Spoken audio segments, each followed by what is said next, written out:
যে ভয়াবহ হত্যাকাণ্ড ঘটেছে আর.জি. কর হাসপাতালে একজন কর্তব্যরত মহিলা ডাক্তার যিনি খুন হয়েছেন, তার প্রতিবাদে সারা দেশ উত্তাল।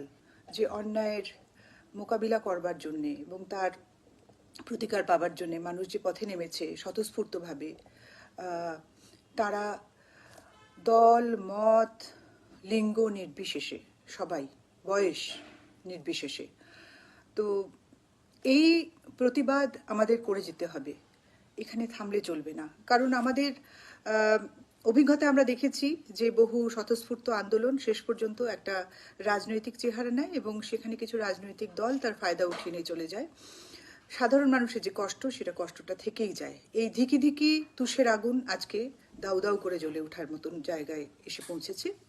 আগামী 29শে আগস্ট একটি প্রতিবাদ মিছিল অর্গানাইজ করা হচ্ছে এবং সেটা দুপুর 2টো থেকে বিদ্যাসাগর মূর্তির পাদদেশ অর্থাৎ কলেজ স্কোয়ার, সেখানে আমরা জমায়েত হচ্ছি দুপুর 2টোয়। আমাদের একটাই দাবি, সেটা হচ্ছে যে জাস্টিস ফর আর.জি. কর শুধুমাত্র একটি স্পোরাডিক ঘটনা নয়, এটি একটি ঐতিহাসিক সময়। এই পদযাত্রায়, এই প্রতিবাদ মিছিলে আমি সবাইকে আহ্বান করছি, সবাই যোগ দাও। আর.জি. করের এই চিকিৎসক তরুণীর বীভৎস মৃত্যু, নৃশংস মৃত্যু আমাদের সবাইকে নাড়িয়ে দিয়েছে।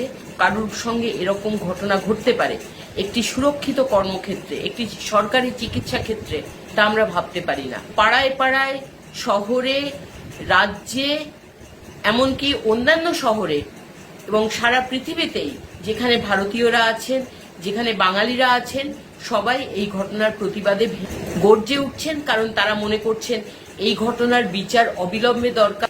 আগামী 29 তারিখ বেলা 2টোর সময় বিদ্যাসাগর মূর্তির পাদদেশ থেকে, সেখানে নজরুলের স্মরণ দিবসে, সেখানে সবাইকে আসতে আহ্বান জানাচ্ছি। এই অনুষ্ঠানেও আপনারা যোগ দেবেন এই কারণেই, মেয়েদের জন্য চারদিকটা সুরক্ষিত করতে হবে। যে মেয়েটি কাজে বেরোবেন, যে মেয়েটি পড়তে বেরোবেন, যে মেয়েটি আনন্দ করতে বেরোবেন, তাদের সকলের জন্য কিন্তু সারা শহরটাকে সুরক্ষিত করতে হবে, তার কর্মস্থলটাকে সুরক্ষিত করতে হবে, তার শিক্ষাক্ষেত্রটাকে সুরক্ষিত করতে হবে, পথঘাটকে সমানভাবে সুরক্ষিত করতে হবে। এবং সেটাই কিন্তু আমাদের একমাত্র প্রত্যাশা, কারণ আমরাও সমান নাগরিক। এটাই আমাদের সেদিনের আহ্বান। এই আর.জি. করের ঘটনায় আমরা স্তম্ভিত, লজ্জিত, আতঙ্কিত। কিন্তু এই আতঙ্ককে ঝেড়ে ফেলে দিয়ে সমগ্র বাংলা, আপামর জনসাধারণ যেভাবে প্রতিবাদের ঝড় তুলেছে, তাকে আরেকবার প্রমাণিত হয় আমরা এখনো মরে যাইনি।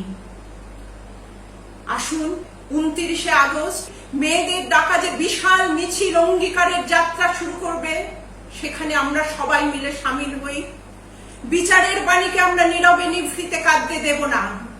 আমরা সুবিচার এবং সুরক্ষা চাই মেয়েদের, এটাই আমাদের অঙ্গীকার। We want justice, we want justice for R G. কর।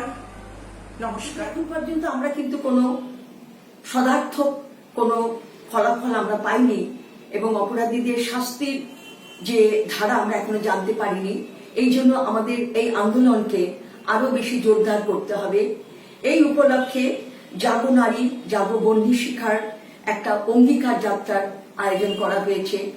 আগামী 29শে আগস্ট বৃহস্পতিবার ঠিক বেলা 2টোর সময় প্রত্যেকটি স্তরের নারী, মহিলা, কন্যা, আমি তাদেরকে অনুরোধ করছি আপনারা সকলে মিলে আমাদের এই অঙ্গীকার যাত্রায় যোগদান করুন এবং একে সফল করুন, তবেই আমরা আরো অনেকটা পথ এগিয়ে যেতে পারবো। যেটা আমরা এখনো জানতে পারিনি যে এই নৃশংস ঘটনা ঘটালো কারা, কারা এই ঘটনা ঘটিয়ে এখনো পর্যন্ত আড়ালে থাকতে পারছে, কে তাদেরকে এই আড়ালটা দিচ্ছে, এরকম বহু প্রশ্ন এবং নিরাপত্তা, এই দাবিতে আগামী 29শে আগস্ট আপনারা সবাই এই অঙ্গীকার যাত্রায় এসে অংশ নিন, প্রতিবাদে সোচ্চার হন।